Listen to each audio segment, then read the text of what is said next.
ఇలా ముందు కొంచుకున్నాం అనుకోండి, మీరు నిద్రపోతున్నారో తెలియదు, అంత అవసరంలా మామూలుగానైనా ఉంచుకోవచ్చు.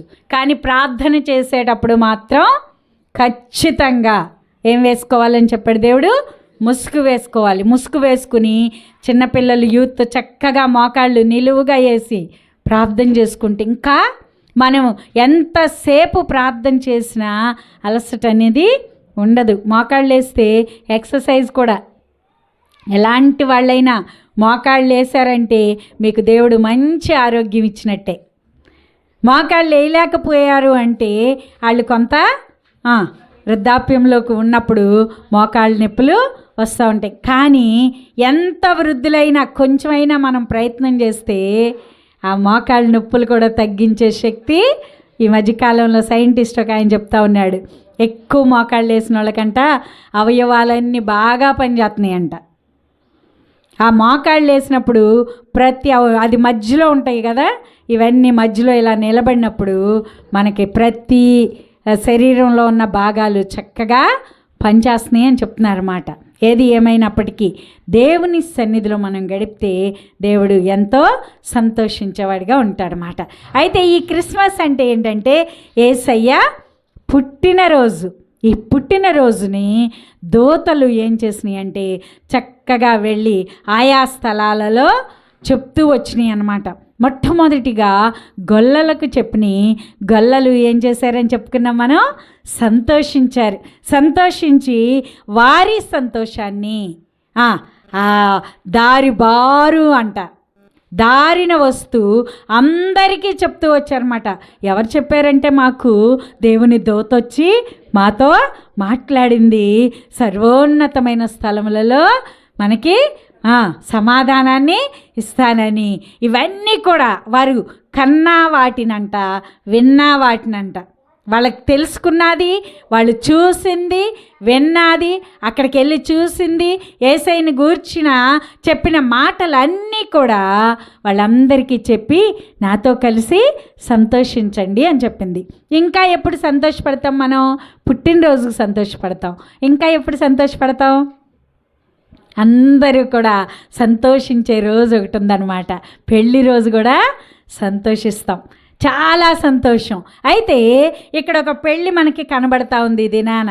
రేపు పుట్టినరోజు గురించి దేవుని సేవకులు అనేక మంది చెప్తూ ఉంటారు. అయితే ఈ దినాన్ని నేను ప్రార్థన చేసుకున్నప్పుడు దేవుడు సంతోషకరమైన రోజులు ఇంకా ఏమున్నాయి అంటే, ఏ రోజు సంతోషకరమైంది?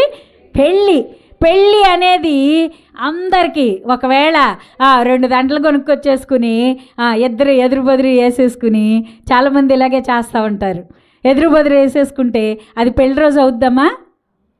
సంవత్సరం మనం దండలు కొనుక్కొచ్చుకుని ఆ పెళ్లి రోజు ఎదురు బదురు వేసుకుంటే పెళ్లి రోజు అవుద్దా? కానీ కాదు. ఆ పెళ్ళి అనే దానికి ఓ ప్రత్యేకత ఉంది. మరి ఆ ప్రత్యేకమైన రోజు ఏం జరుగుతుంది? ఆ ప్రత్యేకత ఎలా కనిపిస్తుంది?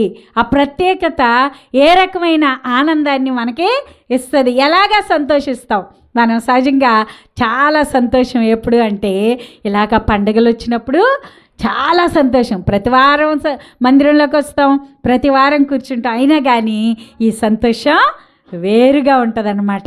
మరి అట్లాగే యేసయ్య పుట్టినరోజు సంతోషం మనం చేసుకుంటున్నాం.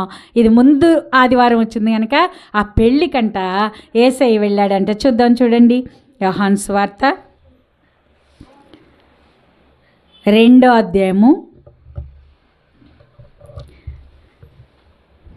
1వ వచనాన్ని చదువుకుందాం. 3వ దినమున గలిలయలోని కానా అను ఊరిలో ఒక వివాహం జరిగెను. యేసు తల్లి అక్కడ ఉండెను. యేసును ఆయన శిష్యులను ఆ వివాహమునకు పిలువబడిరి. ఇక్కడ ఒక పెళ్లి జరుగుతుంది. ఇక్కడ ఒక పెళ్లి జరుగుతున్నప్పుడు ఆ పెళ్ళికంట ముందుగానే ఎవరు వెళ్ళిపోయారంటే వాళ్ళ అమ్మ వెళ్ళింది. ఇప్పుడు యేసయ్య యవనస్తుడు. యేసయ్య సువార్త చేయడానికి మొదలుపెట్టాడు. ఇది మొదటి దినాలలో ఎన్నో రోజు అంటమ్మా? 3వ రోజు అంట. ఎన్ని రోజులైంది యేసు ఈ సువార్త చేసి? 3వ రోజు అయిందంట. మరి అలా మొదలుపెట్టిన తర్వాత కొంతమంది శిష్యుల్ని తీసుకుని, ఈయన ఒంటరిగా వెళ్ళట్లా పెళ్లి దగ్గరికి. ఇప్పుడు మనం పిలిచామనుకోండి, అయ్యగారండి మీరు మీ సంఘం అంటారా అనరా?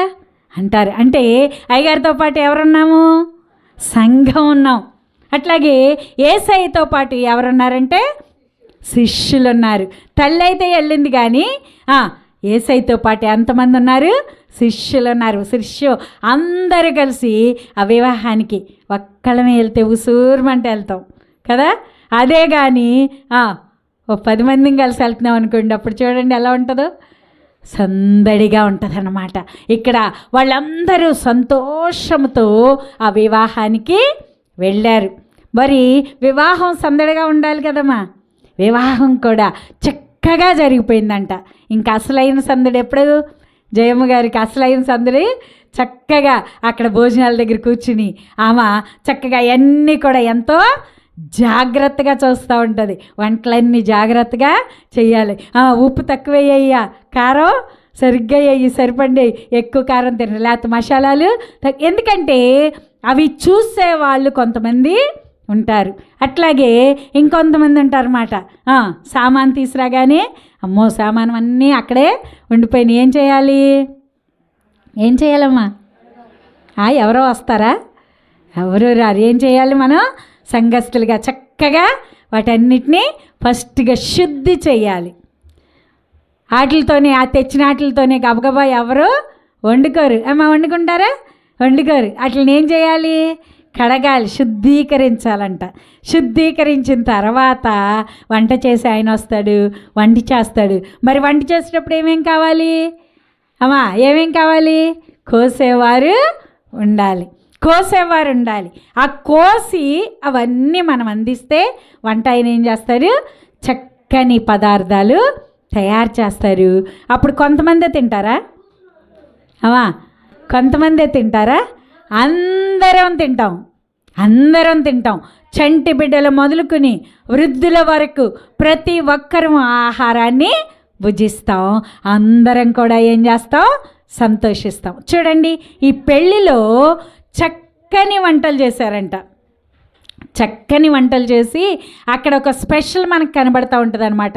ఏంటంటే అక్కడ ఆ దేశంలో అక్కడ ఉన్న పరిస్థితులను బట్టి అక్కడ ఏం చేస్తారంటే, మనకి ఇప్పట్లో ధనవంతుల మంచి వివాహానికి మనం వెళ్ళామనుకోండి, కొన్ని వివాహాల్లో పెట్టకపోవచ్చేమో కానీ కొన్ని వివాహాల్లో ఏం చేస్తారంటే వాళ్ళు కొన్ని ఐటమ్స్ ప్రత్యేకంగా పెడతా ఉంటారు. ఐస్ క్రీమ్ అని కదా, కేసర్ అని, లేకపోతే ఇంకా కొన్ని రకాలు ఉంటాయి అన్నమాట. ఈ మధ్యకాలంలో చాలా వచ్చేసినాయి. బజ్జీలు వేస్తున్నారు. ఇంకా బాగా చేసేవాళ్ళు ఏంటయ్యి చక్కెర పొంగలని, అట్లా రకరకాలుగా స్పెషల్ అన్నమాట. ఇప్పుడు ఐస్ క్రీమ్ అనుకుందాం మనం. ఇప్పుడు ఐస్ క్రీము ఈ శీతాకాలం వేస్తే ఏం చేస్తుంది? తిన్న వాళ్ళందరికీ జలుబు చేస్తుంది. అదే వేసవకాలం అనుకోండి మనకి చక్కగా తినాలనిపిస్తుంది. అట్లాగే ఈ యొక్క కానాను అనే ఊరి ప్రాంతంలో అలవాటు ఏంటంటే ద్రాక్షారసం. ఏంటమ్మా అలవాటు? ద్రాక్షారసం. ఆ ద్రాక్షారసం ఎలాంటిది అంటే శ్రేష్టమైన ద్రాక్షలు తీసి ప్రత్యేకంగా వివాహం కొరకు సిద్ధపరిచి ఆ ద్రాక్షారసాన్ని చక్కగా వాళ్ళకి పోసేవాళ్ళు. అక్కడ పురుషులు, స్త్రీలు, చిన్నపిల్లలు, పెద్ద పిల్లలు అని కాదనమాట. మనకు లాంటి ద్రాక్షారసం కాదు, వాళ్ళు ప్రత్యేకంగా తయారు చేసి దాన్ని ఇచ్చేవాళ్ళు అనమాట. ఇప్పుడు ఆ ద్రాక్షారసాన్ని పోయటానికి అక్కడ మనం 3 వ్యక్తుల్ని ప్రత్యేకంగా చూస్తాం. చూడండి, 3వ వచనంలో ద్రాక్షారసం అయిపోయినప్పుడు యేసు తల్లి వారికి ద్రాక్షారసం లేదని ఆయనతో చెప్పగా, ఆ మాట వదిలేయమ్మా, 5వ వచనం చదువు. ఆయన తల్లి పరిచారకులను చూసి ఆయన మీతో చెప్పునది చేయడని. ఇక్కడ మనకి 3 రకాల వాళ్ళు కనపడుతున్నారు. 3 వ్యక్తులు కనపడుతూ ఉన్నారు. యేసయ్య శిష్యులు, తల్లి. వీళ్ళు కాకుండా ఇక్కడ పరిచారకులు ఉన్నారంట. ఉన్నారా? అంటే కొన్ని పనులు కొంతమంది చేయగలుగుతారు, కొన్ని పనులు కొంతమంది మాత్రమే చేస్తే బాగుంటుంది. ఇప్పుడు నేను ఆ వంటల దగ్గర కూర్చుని అయ్యా ఉప్పు వేయబాక, కారం వేయబాక, మసాలా వేయబాక అన్నాను అనుకోండి, చేసి ఆయన ఏమంటాడు చెప్పండి? అమ్మగారండి మీకేం తెలుసండి, మా ఊరోళ్ళు ఇలాగే తింటారు, మీకు సరిగ్గా అదే అమ్మ చెప్పింది అనుకోండి జయమ్మ గారు, ఆ వంట చక్కగా సాగుద్ది. అదే నేను చెప్పాను అనుకోండి నన్ను తీసి పక్కన పెడతారనమాట. అంటే ఒక్కొక్క పనికి కొన్ని ప్రత్యేకతలు ఉంటాయి. ఇక్కడ పరిచారకులు కనబడతా ఉన్నారు, యేసయ్య తల్లి కనబడతా ఉన్నారు, యేసయ్య ఉన్నాడు, యేసయ్య యొక్క శిష్యులు ఉన్నారు, ఇంకొక ఆయన ఉన్నాడు చూడండి, ఇంకొక ఆయన ఉన్నాడు. 8వ వచనం చదువుకుందాం. అప్పుడు ఆయన వారితో మీరిప్పుడు ముంచి విందు ప్రధాని యొద్దకు తీసుకొని పొండని చెప్పగా, ఇక్కడ విందు ప్రధాని ఒక ఆయన ఉన్నాడంట. ఇప్పుడు మనం చెప్పుకుంటున్నాం కదా అమ్ముంది అన్నట్టు, అట్లాగే మనకు భోజనాలు వడ్డించేటప్పుడు కొంతమంది ఉంటారు, భోజనం వడ్డించే వాళ్ళు చక్కగా అందరికీ ప్రేమతో పెట్టాలి. దేవుని విందు పేరేంటో తెలుసా? ఇది వివాహంలో విందు. మన విందు పేరేంటి చెప్పమ్మా? ఏమనాలి? ప్రేమ విందు. ప్రేమ గురించి మనం చెప్పుకున్నాం కదా, ప్రేమించేవారు ఎలా ఉండాలని చెప్పుకున్నాం. మనం ప్రేమించేవారు అంటే ఎలా ఉండాలి? మనలో మిక్కుటమైన ప్రేమ ఉండాలి. యేసయ్య మందిరంలో జరిగే విందు పేరేంటంటే ప్రేమ విందు. గుర్తుపెట్టుకోండి, ప్రేమ విందు. అంటే ఇందులో కొలతల్లేవు. చిన్నపిల్ల తినడానికి వస్తే నువ్వు పక్కకుండు నేను కూర్చుంటా అనే పద్ధతి ఉండకూడదు. చిన్నవారైనా పెద్దవారైనా ముసలివారైనా మనం ఒకరినొకరు ప్రేమిస్తూ ఒకరినొకరు మనం ఏం చేయాలి? గౌరవించాలి. నాకు తెలిసి అయితే మేము ఏం చేసేవాళ్ళం అంటే సంఘంలో ఉన్న యూత్ అందరం ఆగిపోయేవాళ్ళం అనమాట. ముందు పెద్దోళ్ళకి వాళ్ళందరికీ పెట్టి ఆఖరిన ఏదన్నా ఉన్నాయి, ఏం తిన్నా సరే సంతోషం. ఎవరి పనిది? దేవుని పని. దేవుని పని. సహజంగా మన మందిరంలో తక్కువ సంఘం అని ఎక్కువ సంఘం అని కాకుండానే పాస్టర్ గారు మనకు సరిపడినంత తీసుకొస్తున్నారు. కొన్ని చోట్ల అంచనా తెలియదు, కొన్ని చోట్ల అంచనా తెలియదు. ఒకవేళ ముందున్న వాళ్ళకి ఎక్కువేయచ్చు, వెనకాలకు వచ్చేటప్పటికి లేకపోవచ్చు. కానీ దేవుని సన్నిధిలో ఏ విందు తింటున్నాం మనం? ప్రేమ విందు. సనుగుడు గొణుగుడు లేకపోతే వాళ్ళకి ఎక్కువ మనకి తక్కువ అనే ఆ ఆలోచన అనేది సాతాను పెడతా ఉంటుంది అన్నమాట. మనం అలాంటి ఆలోచనలు ఏం చేయాలి? దూరం చేసేసుకోవాలి. ఎవరి వైపు చూడాలంటే ఎవరి వైపు చూడాలి?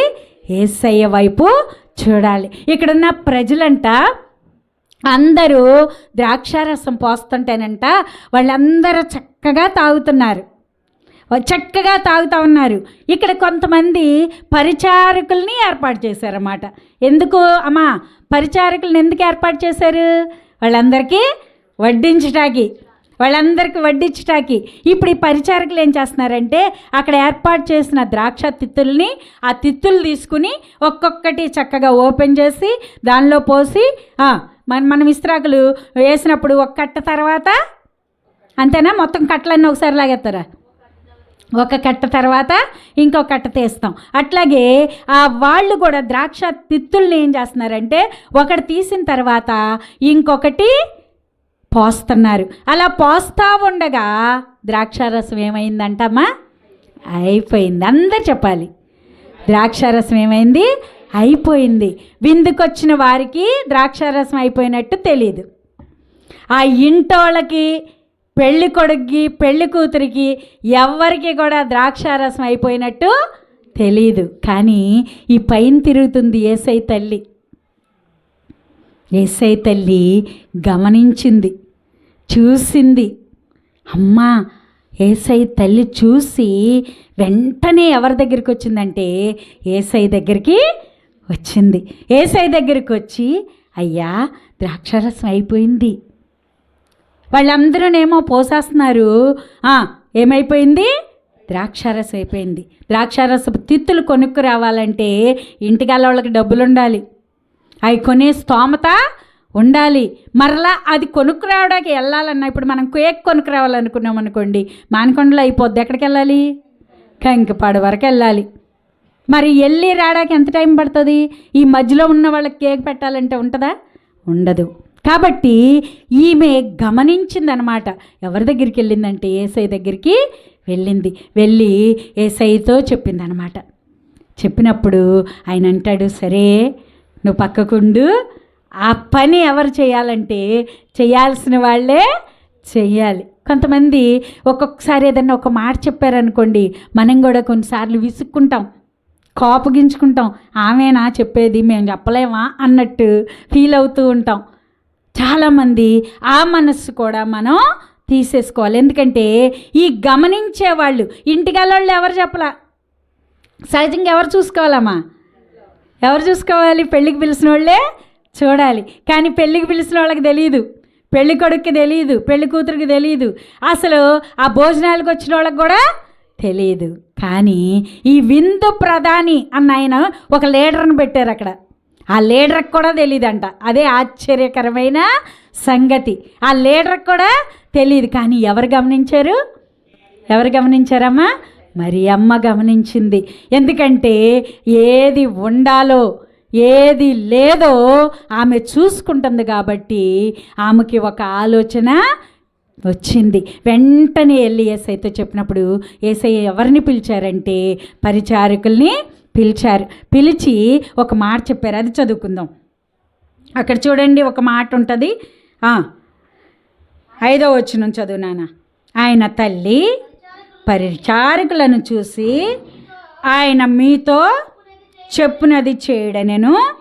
యూదుల శుద్ధీకరణాచార ప్రకారము 2-3 తూములు పట్టు 6 రాతి బాణలు అక్కడ ఉంచబడి ఉండెను. యేసు ఆ బాణలు నీళ్లతో నింపుడని చెప్పగా, చాలమ్మా. ఇక్కడంట యూదులకి ఒక శుద్ధీకరణ ఆచారం ఉందంట. అంటే ఏంటంటే వాళ్ళు ఆ ఇంటి దగ్గరకు వచ్చినప్పుడు ఖచ్చితంగా కాళ్ళు చేతులు ముఖము ఖచ్చితంగా కడుక్కుని లోపలికి వెళ్ళాలి. వాళ్ళ శుద్ధీకరణ ఆచారం. అవి చిన్నవి కాదు, చిన్న చిన్న కుండలో బిందులో చిన్న తొట్టో కాదు, ఇక్కడ ప్రత్యేకంగా రాయబడి ఉందన్నమాట. మిక్కుటమైన పెద్దది. ఎంతదంట చూడండి, 2-3 తూములు. 2-3. మరి తూము అంటే ఏంటి మరి మనకు తెలియదు, కానీ ఒకవేళ బిందు అనుకుందాం, అంటే 2-3 బిందులు పడుద్ది అనమాట ఒక్కొక్కటి. ఎన్ని బిందులు పడుద్దమ్మా? 2-3 బిందులు పడుద్ది. అందరు గుర్తుపెట్టుకోవాలి. ఇక్కడ 6 ఉన్నాయంట అలాంటి. ఎన్ని బాణలు ఉన్నాయి? 6 బాణలు. వాటిల్లో ఆ యొక్క నీళ్లతో నింపుడి అన్నాడంట యేసయ్య. నీళ్లతో నింపమన్నాడంట. నీళ్లతో ఎవరు నింపాలి అమ్మా? ఎవరు నింపాలి? జయమ్మ గారు ఆమె చూసుకుంటుంది, ఆమె ఉప్పు కారం చెప్తుంది, అన్నీ ఆమె చెప్తుంది, ఆమె నీళ్ళు తెచ్చుకుంటుందిలే అనుకున్నాం అనుకోండి, మనం ఆ పని అవుతుందా? నీళ్లతో నింపేవారు కావాలి, నీళ్లతో నింపేవారు కావాలి. ఇక్కడ పరిచారకులు ప్రత్యేకంగా ఉన్నారు. మీరు గమనించాలి, పరిచర్య చేసే వాళ్ళకి గొప్ప ఆధిక్యత. మందిరంలో చిన్న చాప చుట్టిన దేవుడు నీకు ఆశీర్వాదం ఇస్తాడు. చిన్న మంచినీళ్ళ గ్లాసు ముంచి వేరొక సహోదరికి నువ్వు ఇస్తే, కొన్ని చోట్ల వేసవకాలం మంచినీళ్ళు పొయ్యమంటారు అనమాట. గ్లాస్తో నీళ్లు పోసుకుంటూ వెళ్తారు. ఈ మధ్యకాలంలో మనం వాటర్ బాటిళ్ళు వచ్చిన తర్వాత వాటర్ బాటిల్ ఇస్తున్నాం, కానీ గ్లాస్తో నీళ్లు బంతి భోజనాలు ఎలా పోస్తారు అలాగా పోసుకుంటూ వెళ్తారన్నమాట. అంటే ఏ చిన్న పరిచర్య చేసినా దేవుడు పరిచర్యలో ఆశీర్వదిస్తాడు. ఇక్కడ ఈ పరిచారకులు ఏం చేస్తున్నారంటే వెంటనే నీళ్లతో నింపమన్నారు. 2-3 బాణలు నింపడం అంటే మాటలా? వాళ్ళకి ఎంత పని ఎక్కువైంది. ఒక్కొక్కసారి విసుగొచ్చేస్తుంది కదా. కొన్నిసార్లు తోమినోళ్ళే తోమేరు అనుకోండి, విసుగొచ్చేస్తుంది. కోపం వచ్చేస్తుంది, చిరాకు వచ్చేస్తుంది. పనికి వెళ్ళినప్పుడు చెప్పిన పని చేసిన పని మళ్ళీ చేయాలంటే ఎంతో బాధ. వీళ్ళు కాళ్ళు కడుక్కోవడానికి ఆల్రెడీ అంతకుముందు 6 బాణలు వేటితో నింపారు, నీళ్లతో నింపారు. మళ్ళా నీళ్లు తీసుకురమ్మంటే ఎంత విసుగు, ఎంత కోపం, ఎంత చిరాకు. కానీ అక్కడ ఒక మాట, శ్రేష్టమైన మాట ఒకటి ఉంది చూడండి. ఆమె చెప్తుంది అన్నమాట, తల్లి చెప్తా ఉంది. చదవండిమ్మా, 6వ వచనం మొదటి నుండి చదువు. ఆయన ఆమెతో మీతో చెప్పునది చేడి. ఏం చెప్పిందంట? ఒక మాట చెప్పిందంట అమ్మ. ఏం చెప్పిందమ్మా? పాస్టర్ గారు కూడా మనకు అదే చెప్తా ఉన్నారు. ఏమని చెప్తున్నారు?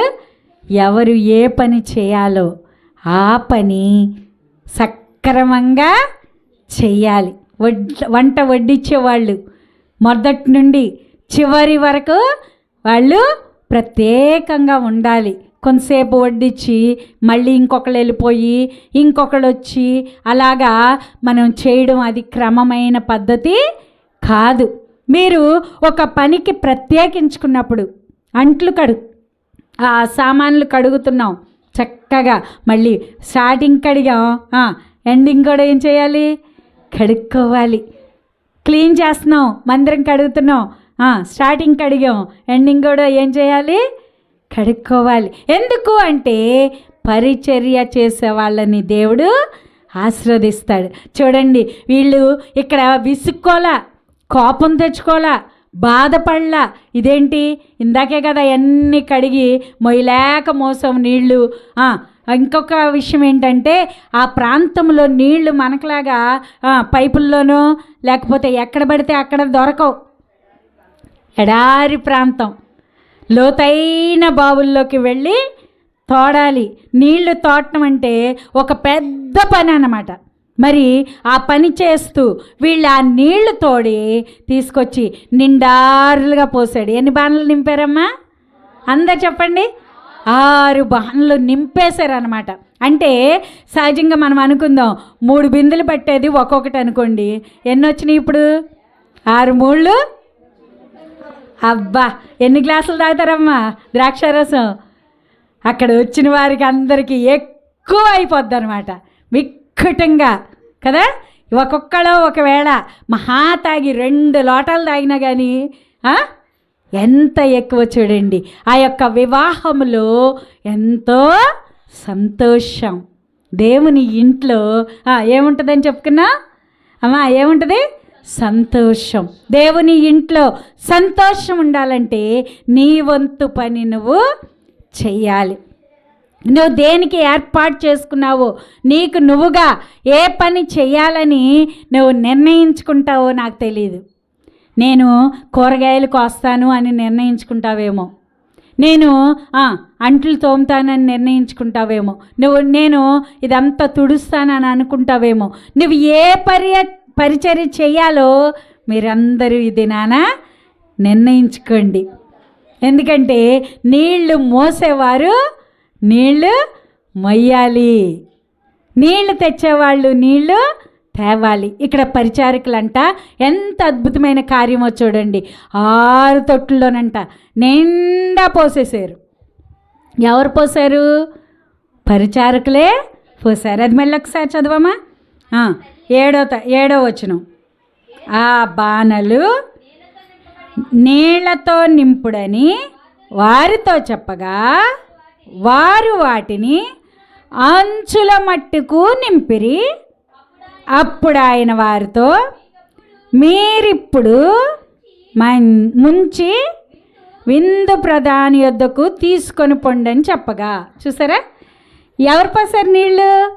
పరిచారకులే పోసారు. యేసయ్య వచ్చి ఏమన్నారు? ఆ నీళ్ళు తీసుకొచ్చి వీటిని నిండా నింపండి. నిండా, కొంచెం కూడా ఖాళీ లేదు, కొంచెం కూడా ఖాళీ లేదు. నిండారులుగా నింపేశారు అనమాట. నిండారులుగా నింపేసినాక అదే పరిచారులకి, చూసారా, ఎవరికి దేవుడు అప్పగించిన పని వాళ్ళు చేస్తే ఇలా ఉంటుంది. ఎవరికి అప్పగించిన పని వాళ్ళు చేస్తే ఇలాంటి సంతోషం ఉంటుందన్నమాట. వీళ్ళు ఎవరి మాట విన్నారు? యేసయ్య మాట విన్నారు. తల్లి ఏమని చెప్పింది? మీ ఇష్టం వచ్చినట్టు మీరు ఉండండి అని చెప్పిందా? లేకపోతే హడావుడి కొంతమంది హడావుడి చేస్తూ ఉంటారన్నమాట. ఏదన్నా ఒకటి తక్కువైతే ఊరందరికీ తెలిసేలాగా అల్లరల్లర చేస్తారు. ఊరందరికీ తెలిసేలాగా అమ్మో ఇంకేముంది, అన్నం అయిపోయింది, కూర అయిపోయిందని అల్లరి చేస్తే కూర వస్తుందా, అన్నం వస్తుందా? రాదు. ఎవరికి చెప్పాలో వారికి మాత్రమే చెప్పాలి. ఎవరు ఏ పని చేయాలో వారు మాత్రమే ఆ పని చెయ్యాలి. అంతేగాని అన్ని పనులు ఒక్కరమే చేయాలనే ఆలోచన, ఆశ ఉండడం మంచిది కాదనమాట. మనం ఈ దినాన సమర్పించుకోవాలి. దేవుడు నాతో తెల్లవారుజామున ఇదే వాక్యం నేనే చెప్పేసుకుంటున్నాను అనమాట. రాత్ర యేసుబాబు వచ్చి మందిరంలోకి అడుగుపెట్టి వెళ్ళిన తర్వాత ఆ వ్యక్తి కోసం నేను ప్రార్థన చేసిన తర్వాత చూపించమాట. అడుగుపెట్టిన ప్రతి ఒక్కరిని కూడా దేవుడు సంతోషంతో నింపుతాడు. హల్లెలూయా చెప్పండి, హల్లెలూయా. ఎందుకంటే మన మందిరంలో దేవుడిచ్చిన ఆధిక్యత, మన మందిరంలోకి. అందుకే మనం ఏం చేయాలంటే ఈ ప్రేమ విందుకి అందరినీ పిలవడం అలవాటు చేసుకోవాలి. మనం తినకపోయినా పర్వాలేదు, ఈ వారం కాతే ఇంకొకసారి చేసుకుంటాం, ఇంకో వారంలో మనం తింటాం. సంఘంలో ఉన్నవారు, సంఘంలోనికి రాని వారిని ప్రేమతో మనం పిలవటం అలవాటు చేసుకోవాలి, ఆహ్వానించుకోవాలి. ఈ యొక్క 4 గంటల కార్యక్రమంలో దానికోసం ప్రార్థన చేస్తున్నాను నేను. ప్రభువా 4 గంటలకి మేము అందరం ఒక్కొక్క ఇంటికి వెళ్ళినప్పుడు ఎంత సంతోషం అంటే, యేసయ్య చెప్తా ఉన్నాడనమాట. శిష్యుల్ని వేసుకుని ఆయన ఎక్కడికి వెళ్ళాడంట? ఈ యొక్క వివాహానికి సంతోషంగా వెళ్ళాడు. సంతోషంగా తిరిగి మళ్ళా గృహానికి చేరారు. కారణం ఏంటో తెలుసా? అక్కడ యేసయ్య ఉన్నాడు. ద్రాక్షారసం అయిపోయినా ఆ లోటు అనేది వాళ్ళకి కనబడలేదు. అదే పరిచారకులు తీసుకొచ్చంట నీళ్లు పోసారంట. వాళ్ళతోనే ఒక మాట చెప్తున్నాడు యేసయ్య. ఇప్పుడు ఆయన ఏం చెప్పాడు చూడండి, మీరిప్పుడు ముంచి విందు ప్రధానికి తీసుకెళ్ళండి. అక్కడ విందు దగ్గర నుంచున్నాడు ఒక ఆయన. ఇదిగో ఆళ్ళకి పొయ్యి, ఏళ్ళకి చెయ్యి అని చెప్తున్నాడు అక్కడ నుంచుని.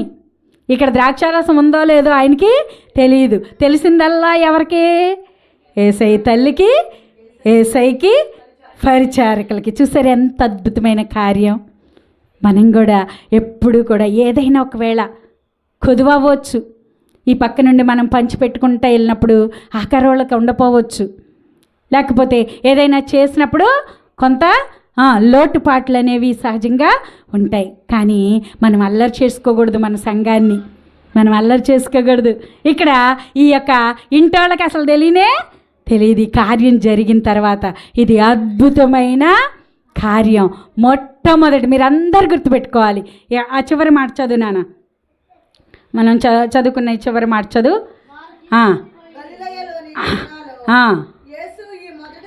మొదటి సూచక్రియ, అబ్బా ఇదేనంట ఫస్ట్ సూచక్రియ. మన మందిరంలో కూడా ఈ దినం మొదలుకొని మనం కూడా ఇది మొదటి సూచక్రియలాగా మనం అందరినీ ఆహ్వానించడం నేర్చుకుందాం. అందరికీ ప్రేమ విందుని పంచిపెడదాం. అందరినీ రమ్మని మనం పిలుద్దాం. ఎవరొచ్చినా మనం బాధపడాల్సిన పని లేకుండా ముందుగా ఎవరికి పెట్టాలి? వచ్చిన వారికి ముందుగా భోజనం పెట్టి వారిని మనం ప్రేమతో ఆహ్వానించి వారిని పంపడానికి మనం ప్రయత్నం చెయ్యాలి. అంతేకాదు ఇక్కడ యేసయ్య కానీ ఉంటేనంట ఏం జరిగింది? చక్కగా ద్రాక్షారసం పోసారు, వాళ్ళందరూ సంతోషించారు, వాళ్ళందరూ సంతోషంగా తిరిగి వెళ్ళారు. వెళ్ళినప్పుడు అక్కడంట ప్రతి వారు కూడా ఈ సంగతే చెప్పుకుంటున్నారంట. అమ్మో అంతకుముందు కూడా ద్రాక్షారసం నేను ఒక్క గ్లాసే తాగాను, కొంతమంది అనుకుంటూ ఉంటారు కదా. అంతకుముందంట ఎంత తాగారంట? ఒక్క గ్లాసే తాగాము. తర్వాత తాగినప్పుడు ఆ గ్లాసు తాగిన దానికంటే ఇప్పుడు తాగిన ద్రాక్షారసం ఇంకా శ్రేష్టంగా ఉందంట.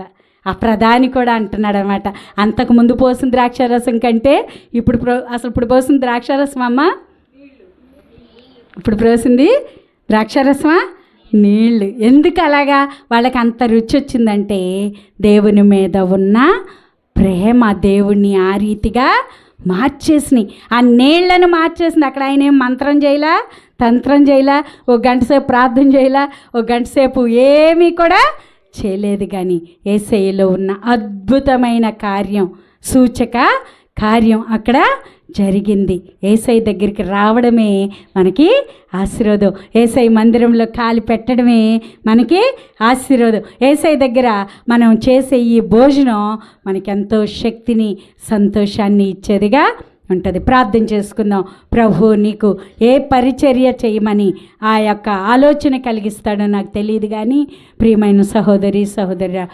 ప్రతి ఒక్కరూ కూడా దేవుని పరిచర్యలో పాలి భాగస్థులమై ఉండాలి. ప్రార్థన చేసుకుందాం. ప్రభువా, మేము పరిచర్య చేయాలని ఆశపడుతున్నామయ్యా. మేము ఈ పని చేయటానికి ఇష్టపడుతున్నాం ప్రభువా. మేము ఏ పని చేయాలో నాకు మనసులో ప్రేరేపణ దయచే ప్రభువా అని ప్రతి ఒక్కరం ప్రార్థన చేసుకుని దేవుని యొక్క పరిచర్యలో పాలి భాగస్థులమై దేవుని సంతోషములో మనం కూడా సంతోషించేవారిగా, దేవునితో కలిసి సంతోషించేవారిగా మనం